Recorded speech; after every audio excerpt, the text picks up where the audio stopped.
Hello students, गोस theorem की 2 application करवा दी हमने। इससे पहले अब तीसरी एप्लीकेशन करवा रहे हैं, electric field intensity due to a non conducting sphere, uniformly charged non conducting sphere. Electric field intensity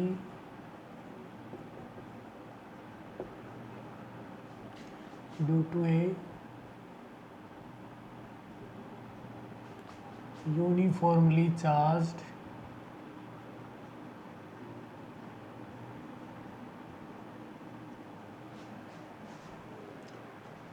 non-conducting sphere।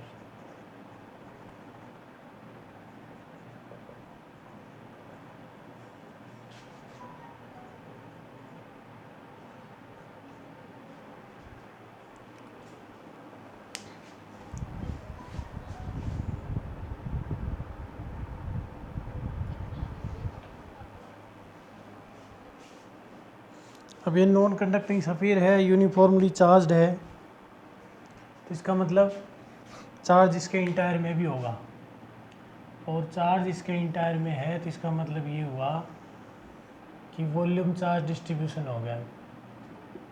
मान लिया इस सफियर को हमने क्या चार्ज दे दिया, तो ये सारा चार्ज जो है इसके इंटायर के अंदर भी जमा होगा, इकट्ठा होगा, रिजाइड करेगा। इसका मतलब इसका जो चार्ज डिस्ट्रीब्यूशन है वो हो गया वॉल्यूम चार्ज डिस्ट्रीब्यूशन। और वॉल्यूम चार्ज डिस्ट्रीब्यूशन के लिए हमने निकालनी होती है वॉल्यूम चार्ज डेंसिटी। अब मान लिया सफ़ीर का जो रेडियस था, ओरिजिनल सफ़ीर का वो है आर, कैपिटल आर। अब हम लिखेंगे लेट चार्ज क्या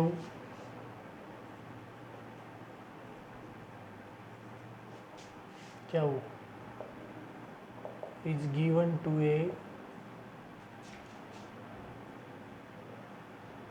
नॉन कंडक्टिंग सफियर नहीं, नॉन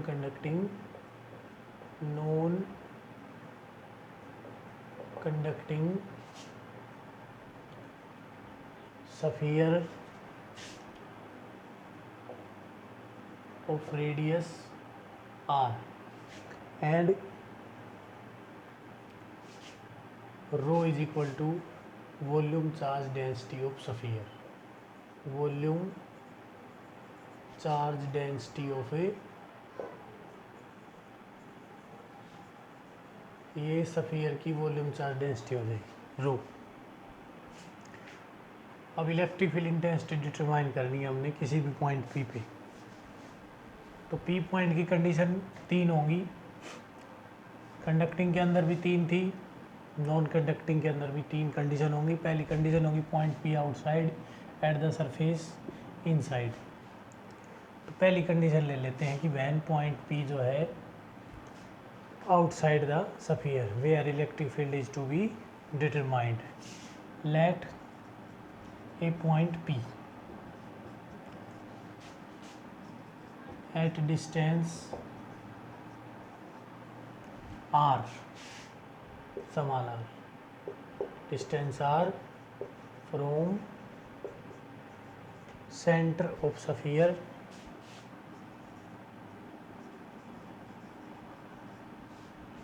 सफियर के सेंटर से, where electric field is to be determined, where electric field intensity is to be determined, electric field intensity is to be determined, जहाँ पे हमने इलेक्ट्रिक फील्ड इंटेंसिटी जो है वो प्राप्त करनी है, देखनी है कि कितनी है। स्पेशल केस, पहला स्पेशल केस होगा when point P outside the sphere. Special case जो है यहीं से स्टार्ट कर लेते हैं हम। स्पेशल केस 1, केस 1 हो जाएगा when point P outside sphere, ये सफ़ियर की बाहर है,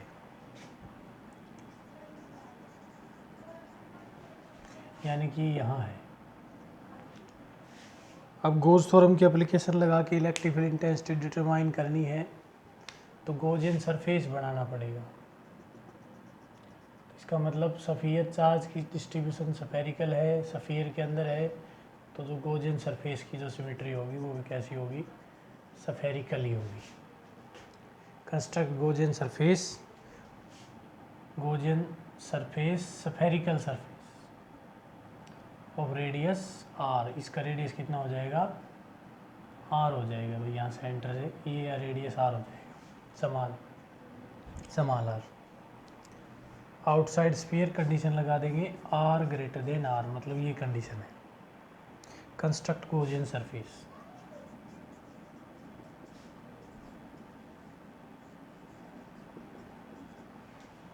Gaussian surface, spherical Gaussian surface लिख लेते हैं, स्फेरिकल सिमेट्री की बजाय spherical. Construct spherical Gaussian surface through P.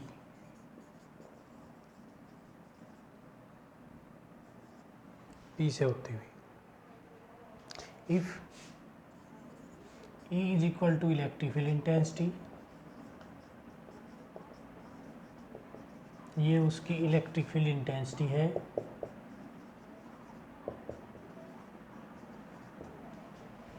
Eight P, and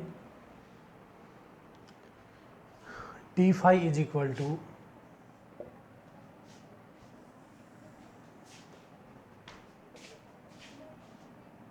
d phi is equal to electric flux of small surface element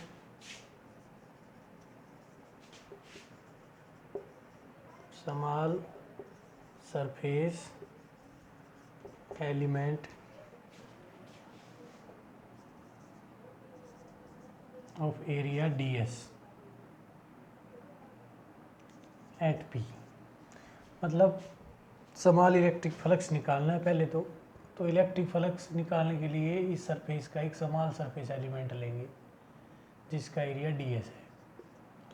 अब इलेक्ट्रिक फील्ड इंटेंसिटी, क्योंकि uniform distribution था, spherical था, uniform है, इसका मतलब जो सरफेसेस बनेंगे वो इसके चारों तरफ इक्विपोटेंशियल सरफेस बनेगी। और इलेक्ट्रिक फील्ड इंटेंसिटी जो होती है इक्विपोटेंशियल सरफेस के नॉर्मल होती है, आउटवर्ड यानी कि रेडियस की तरफ। तो इलेक्ट्रिक फील्ड इंटेंसिटी इधर होगी इस पॉइंट P पे, और इस सरफेस का नॉर्मल भी रेडियस की तरफ ही होगा इस पॉइंट के ऊपर। तो P पॉइंट के ऊपर जो ds एरिया लिया है उसका एरिया वेक्टर की डायरेक्शन भी और इलेक्ट्रिक फील्ड इंटेंसिटी की डायरेक्शन भी दोनों सेम है, यानी कि पैरेलल है, दोनों सेम डायरेक्शन में। इसका मतलब d phi इलेक्ट्रिक फ्लक्स ले लिया, E इलेक्ट्रिक फील्ड इंटेंसिटी ले ली, then d phi is equal to E dot N D S. d phi is equal to E dot N D S. अब दोनों की डायरेक्शन सेम है तो d phi is equal to आ जाएगा हमारे पास E D S cos 0 degree, यानी कि d phi is equal to E D S. ये क्वेश्चन 1 बना लेंगे इसको। Total electric flux of Gaussian surface, total electric flux of A Gaussian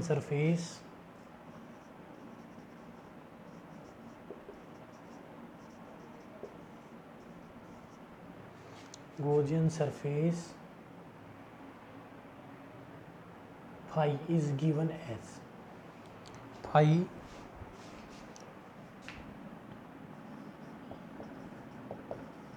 is given as, small surface का हमने electric flux d phi लिया है तो d phi जोड़ते चले जाएंगे, हमारे पास टोटल इलेक्ट्रिक फ्लक्स आ जाएगा। टोटल इलेक्ट्रिक फ्लक्स निकालने के लिए हम जो ये स्मॉल एरिया का इलेक्ट्रिक फ्लक्स था इसको इंटीग्रेट कर देते हैं और फिर अप्लाई कर देंगे गोस थ्योरम। इसका मतलब ये हुआ कि phi is equal to integration of A D phi, ये इक्वेशन 2 हो जाएगी by Gauss theorem. Gauss theorem कहती है कि टोटल इलेक्ट्रिक फ्लक्स यानी कि इंटीग्रेशन ऑफ डी फाई या फाई इज इक्वल टू किसके बराबर होता है, charge enclosed by the surface. अब इस सरफेस के अंदर जो आर रेडियस का सफ़ीर है, ये पूरा सफ़ीर इसके अंदर है, ये सारा सफ़ीर।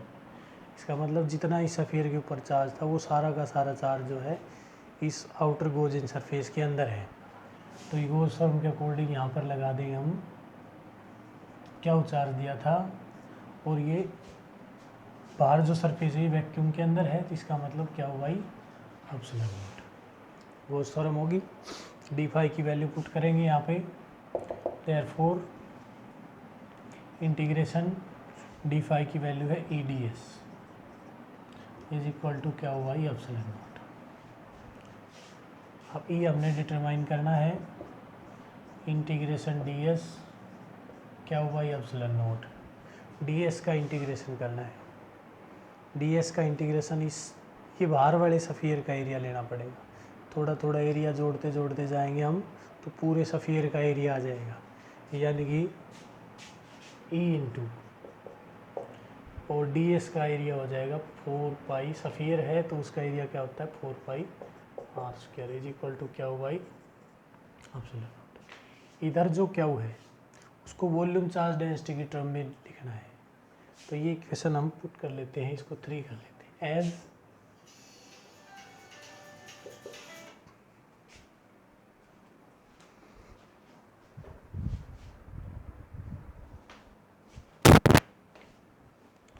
H Q is equal to 4/3 pi R cube rho, क्योंकि वॉल्यूम चार्ज डेंसिटी जो होती है वो होती है चार्ज अपॉन वॉल्यूम। इसका मतलब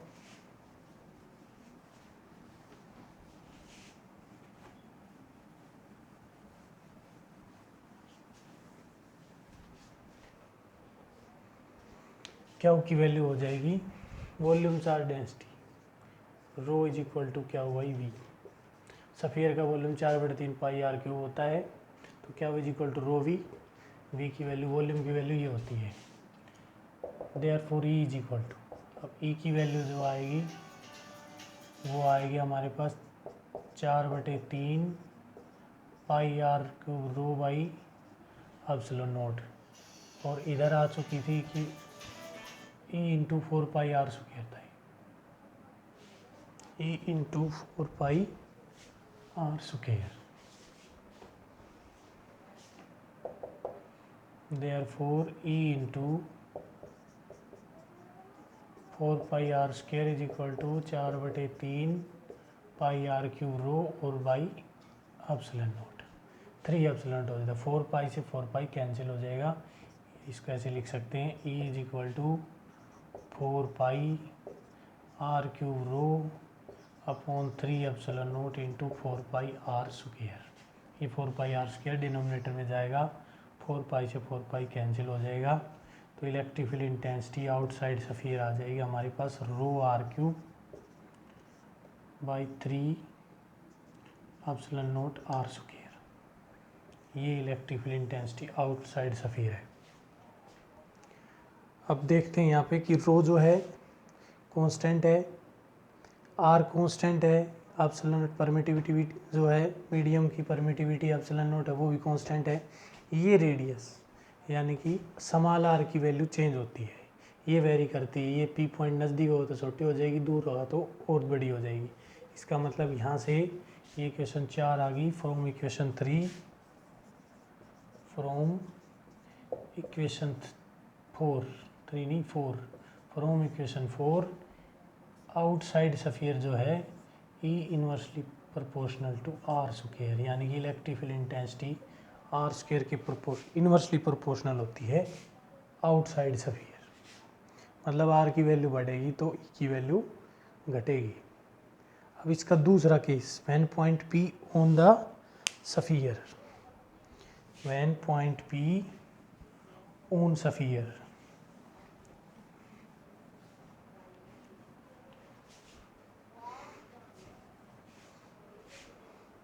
दूसरा केस हो जाएगा इसका, when point P on sphere, ये पॉइंट पी सफियर पे होगा, इसका मतलब ये हो जाएगा R is equal to R, मतलब ये जो रेडियस घट के यहाँ आ जाएगा, ये आउटसाइड वाला जो सफियर है ये इसके सफियर पे पहुँच जाए, रेडियस आर जो है वो आर के बराबर हो जाएगा, स्मॉल आर और कैपिटल आर दोनों बराबर हो जाएंगे। इसका मतलब ये हुआ कि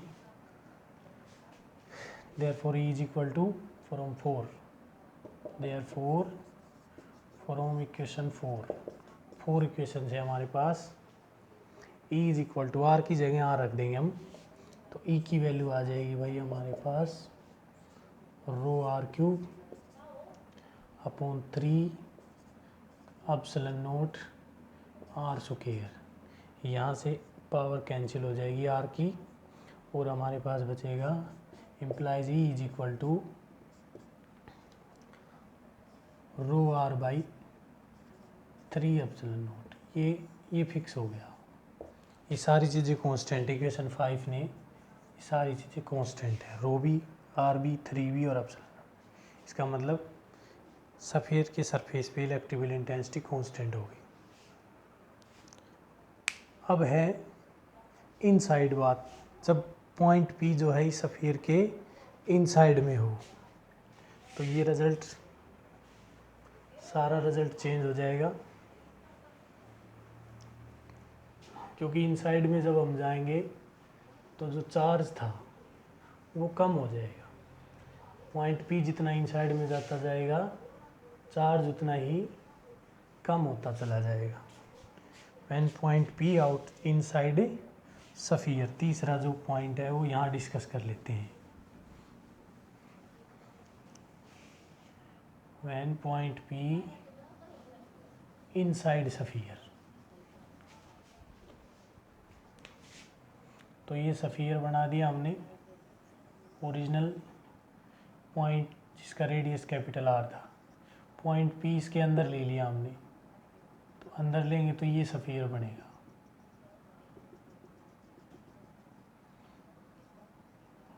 ये रेडियस बनेगा उसका small R, small R radius जो है तो इससे बाहर बाहर का जो चार्ज होगा वो हमारे काम का नहीं है, क्योंकि गॉस थ्योरम कहती है charge enclosed by the surface, तो ये बाहर का जो चार्ज होगा इसके अंदर अंदर का चार्ज हमारे काम आएगा, और बाहर वाला जो चार्ज है वो हमारे काम नहीं आएगा। मतलब ये जो चार्ज है इसकी कोई वैल्यू नहीं रहेगी हमारी एप्लीकेशन के लिए। इसका मतलब ये हुआ कि हमने जो है इस इनसाइड जो सफियर है उसका चार्ज निकालना पड़ेगा। इसका चार्ज कैसे निकालेंगे, वॉल्यूम चार्ज डेंसिटी दे रखी है, बिल्कुल सिंपल है। कंडीशन थी तीसरी, when point P is inside sphere, ये सफियर के अंदर हो, पॉइंट पी जब सफियर के अंदर होगा तो कंडीशन बन जाएगी आर लेस देन आर, ये कंडीशन। देन जो गॉस थ्योरम की एप्लीकेशन थी सीधी E dot, E total electric flux क्या हुआ ये एप्सिलॉन नॉट, उसके लिए लिखेंगे हम E dot N D S, यानी कि फाई इज इक्वल टू यहाँ पे आ जाएगा क्यू डैश बाई एप्सिलॉन। इस मीडियम का कोई ना कोई परमिटिविटी होगी, अंदर है ये, और अगर एयर है इसके अंदर तो ये हो जाएगा ई नोट, दोनों तरीके से यूज हो सकता है। एयर ही भरी है इसके अंदर तो ई नोट हो जाएगा, और कोई मटेरियल की परमिटिविटी है तो ई से करते हैं हम इसको, क्या डैश बाय एप्सिलॉन वेयर क्या dash is equal to charge of sphere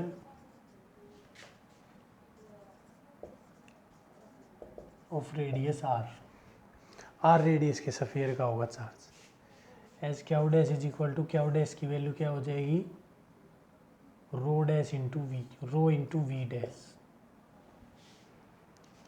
इसको यहाँ से दोबारा इक्वेशन 1 डाल देते, इसको 2 डालते।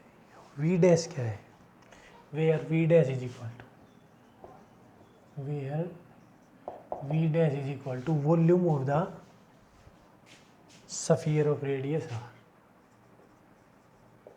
Volume of a sphere of radius R, यानी कि आर से, कैपिटल आर से छोटा रेडियस जो है उस सफियर के अंदर का चार्ज है, तो उसका volume.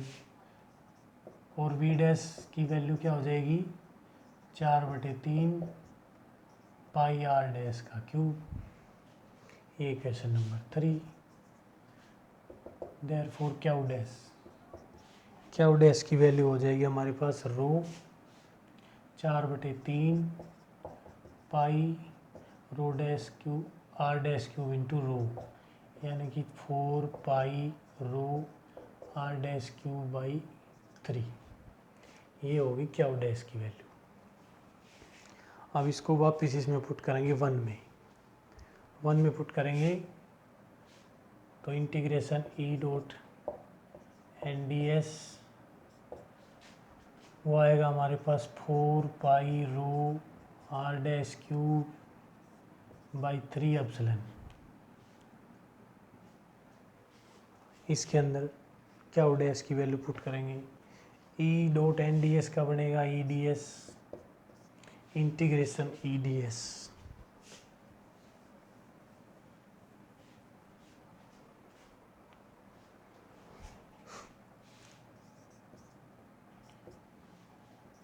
Four pi rho R dash Q by 3 epsilon, और इसका मतलब E integration D S 4 pi rho R dash Q by 3 epsilon. अब इसमें जो एरिया लेना है वो हमने इसी सफियर का लेना है, जिस सफियर के का इलेक्ट्रिक फ्लक्स निकाल लें, यानी कि इस एरिया बाहर वाले सफियर का नहीं आएगा, जो गोजियन सफियर ले रहे हैं उसी का लेना है। तो इसका मतलब इस गोजियन सफियर का रेडियस भी समान आर है, तो E into 4 pi R square हो जाएगा सफियर का एरिया, और इधर है हमारे पास 4 pi rho R dash square हो जाएगा भाई। R dash rho dash V जो है क्यू डैश के लिए था, आर वाले के लिए था, ये आर डैश की बजाय आर ही लेना भाई। यहाँ पे आर, ये आर क्यू डैश ले रखा था वो हमने, ये गलती से आर डैश हो गया, आर ही है, तो ये सब जगह आर डैश की जगह आर करना है। वो वॉल्यूम था V dash 4/3 pi rho R cube और 3 एप्सिलॉन, और ये 4 पाई आर स्क्वायर, तो इधर 4 पाई से 4 पाई कैंसिल हो जाएगा, और 2 पावर से ई पावर कैंसिल हो जाएगी, 1 पावर बचेगी उधर, तो ई की वैल्यू बचेगी, वो बचेगी हमारे पास रो आर बाई 3 एप्सिलॉन। ये आएगा electric field intensity inside sphere. अब इसमें देख सकते हैं कि वॉल्यूम चार्ज डेंसिटी रो जो है वो कांस्टेंट है, 3 एप्सिलॉन ये भी कांस्टेंट होगा। क्या वेरी करता है अंदर, आर की वैल्यू वेरी करती है समान रेडियस, यानी कि ये रेडियस इसके सेंटर से शुरू होकर बढ़ता बढ़ता चला जाएगा, R is equal to R हो जाएगा, और बढ़ जाएगा आर ग्रेटर देन आर। तो इसका मतलब आर वेरी करता है, तो आर वेरी करता है, तो इस इक्वेशन से ये जो इक्वेशन 3 4 आई है हमारे पास, उससे फ्रॉम इक्वेशन, इस इक्वेशन 4 से आउटसाइड इनसाइड के अंदर electric field intensity from equation 4 ये जो आई थी, इससे ई जो है वो डायरेक्टली प्रोपोर्शनल टू आर है, यानी कि रेडियस बढ़ेगा तो इलेक्ट्रिक फील्ड इंटेंसिटी बढ़ेगी। अब तीनों केसेस में इनसाइड आउटसाइड सफियर, आउटसाइड जो थी outside E inversely proportional to R square था, और जो सेकंड केस में था एट सफियर कांस्टेंट था, E की वैल्यू कांस्टेंट थी, वो था हमारे पास 4 पाई रो, E तो वो कांस्टेंट था, और इनसाइड जो है, इनसाइड E की जो वैल्यू थी वो हमारे पास inverse directly proportional to R है। इसका मतलब ये हुआ कि अगर हम वेरिएशन देखें, variation of V with E with respect to R, R के साथ साथ अगर ई की वेरिएशन देखना चाहें हम इलेक्ट्रिक फील्ड इंटेंसिटी की आर के साथ साथ, तो ये होगी इसमें डायरेक्टली प्रोपोर्शनल कब तक, जब तक आर की वैल्यू आर के बराबर ना हो जाए। ये तो डायरेक्टली प्रोपोर्शनल हो गया, यहाँ पे कांस्टेंट हो गया, और उसके बाद ये इन्वर्सली प्रोपोर्शनल हो गया स्क्वायर के। तो ये वेरिएशन होती है नॉन कंडक्टिंग सफियर की।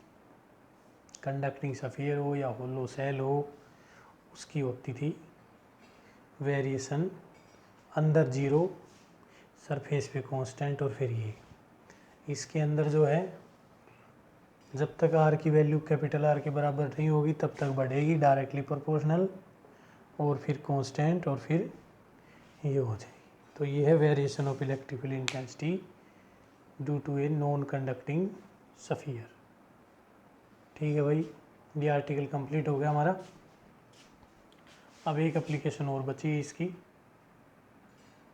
फिर इसके कुछ स्पेशल केस होंगे, कुछ न्यूमेरिकल करवाएंगे फ्लक्स के, और ये चैप्टर कंप्लीट।